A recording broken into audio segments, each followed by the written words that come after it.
Hey everyone, welcome back to the channel. We have a super special video planned for today. This is something that really came out of nowhere, but it's been on my mind for quite some time. I always wanted this sled. This sled, I would say, probably out of any sled, was kind of a dream of mine to one day own. And I remember back in the day, me and my dad riding around and we hear the sound of these crazy triples with pipes, and sure enough, it was this awesome Mach Z. So we were able to pick one of these suckers up just a couple of weeks ago from our buddy Corey out in Belleville. Thank you, Corey, very much for making the deal happen. Gonna give you guys just a bit of a walk around today, but honestly, this is a dream come true for me. It was kind of the one sled that really I never had that we always wanted. And Jesse and I talked about it when this opportunity came up, and we said, holy geez, that'd be really cool to have, for the channel. And, going back and looking at some of these sleds that are 20 years old, and the condition of them is just friggin' unbelievable. This one's got 6,670 kilometers on it. It's pretty much original as far as motor and chassis. The only thing that's been added to this one is just some of the different plastics that you see with some of the yellow accents. And honestly, I don't know a ton about them. This is like the one triple that I always wanted that frankly I never had. And I did have skidoos back in the day. My first kind of real skidoo that we got into, I started on a 1990 Safari. My dad brought that home, and it was like the first sled we ever had. It had no snow flap on it. He picked it up for 800 bucks. And as we started getting into snowmobiling, we then got into the Formula 500s. And those were kind of our first two sleds, first two real sleds anyway, where we started doing trail riding back in the day. So those were 1996 Formula 500s, and we ran those for a couple of years. But I never, got into the hyper sleds at that time. And this honestly has just been something that I've always wanted. So, we were fortunate enough to be able to get a really clean one. I would say this one's probably a 9 out of 10 as far as condition. We're still in the process of kind of going through it, and we're getting some help from Chris over at Ledger Performance and Mike from London Recreational Racing. They're just kind of helping us get familiar with it. I don't have a ton of knowledge on these things, obviously. So, we're gonna learn as we go. Here's what I have found out. And thanks again to just some of the guys that are spending some time on the forums on Facebook. But there were two sort of models available in 2002 for this particular sled. There was a sport version, which is what we have here, and there was a Tech Plus edition, which had, I think it had the DPM, and it also had the electronic reverse, which this does not have. So there's no reverse on this one. But as far as I understand, this actually also has the adjustable windshield that was off of a Tech Plus edition, and obviously some of the yellow accents that they added.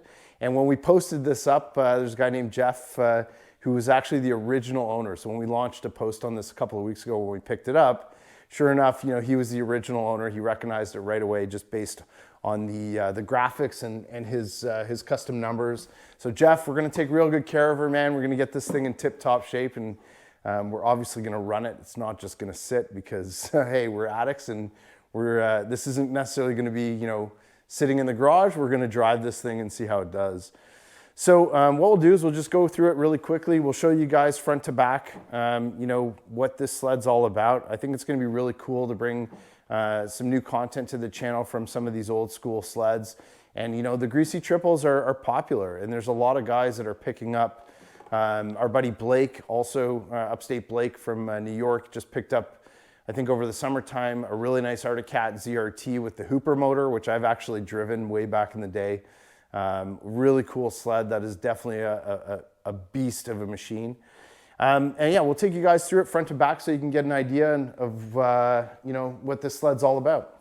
Well, you can just see by the, how shiny it is, how clean this sled is overall. There's a little bit of rust spots like in the A-arms and stuff on both sides, but honestly, other than that, it's in really, really beautiful condition. The guy that we actually got it off of is a really hardcore Mach guy, and he loves these older triples. And you can see this one is just in absolutely beautiful condition overall. It's so clean. Everything works on it. 6670 is what's on the gauge, and I'm told that the motor is original, hasn't been opened at all, which is great. We wanted something that was kind of in original condition. So everything looks great on it.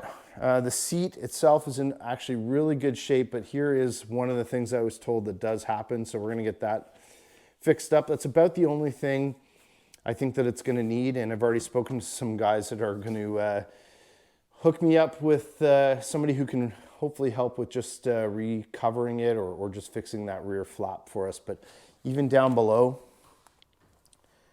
ultra clean, suspension's beautiful, no rust.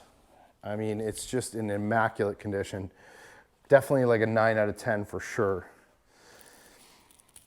All right, let's take a look under the hood at this beast of an 800 triple. And again, I just started cleaning it up a little bit. So we're going to, I was just using some Clark stuff from Bergstrom. He's got some really great aluminum cleaner. So I was just sort of cleaning up the heads on it. And same thing with the pipes, just trying to get a little bit of that finish back. But so far so good, everything looks good. Yes, she does have a can on it, so it didn't come with the stock muffler.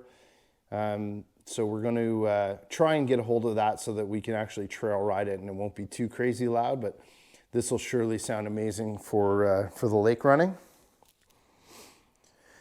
But I've just been doing some basic kind of overview, making sure everything's good to go.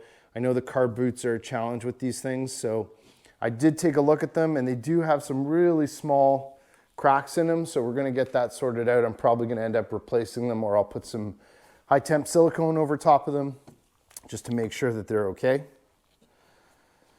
Huge thanks to our buddies Mike and Mike over at Ultimax. They hooked us up when they saw that we picked this thing up, and Mike's like, yeah, we'll get you guys some belts for that thing so you can run her. So we just got a couple of those in the mail from Mike. And Mike over at Ultimax, so we really appreciate it, guys. Obviously, you guys know that we have a really great partnership, and we love our Ultimax belts on all of our sleds, so it's pretty cool that they're actually still making them for the older Mach Zs.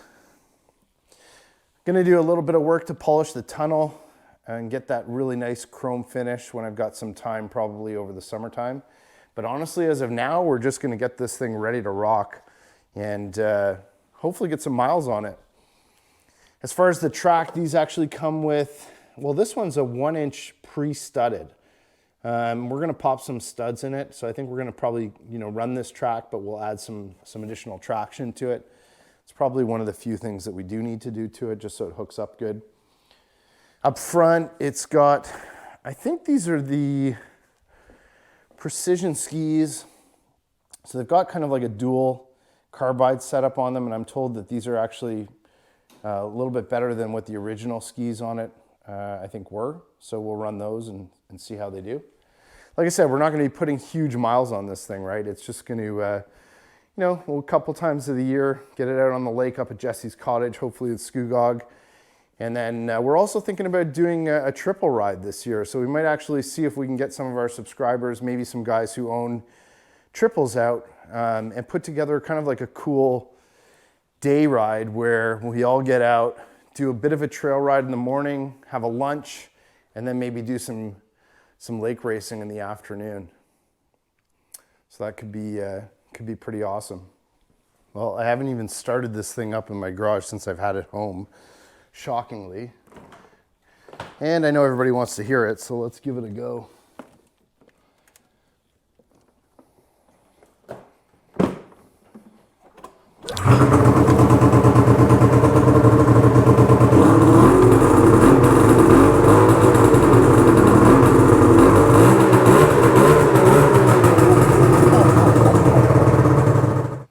Very nice.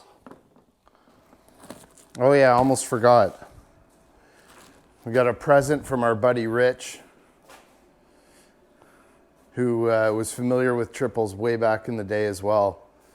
3 in a row makes them go, and he gave me a boatload of plugs here, which from what I've been told, I'm probably gonna need with this thing. I think Corey had it set to run a little richer than normal, so I think he had changed the jetting in it. He was telling me it was 320, 330, and then 320. I think stock is like 290, 300, and 290 maybe, or it might be 290 across the board. But he says he tends to like them to run a little bit richer just to obviously prevent them from blowing up. Sounds pretty sick. I'm definitely excited to get this thing out. It sounds awesome. All right, guys, well, thanks for following along. Definitely stay tuned. We're gonna have some pretty cool videos coming out once we get this thing out on the trail or even on the lakes. So yeah, let's hope for some snow and we'll get her out there.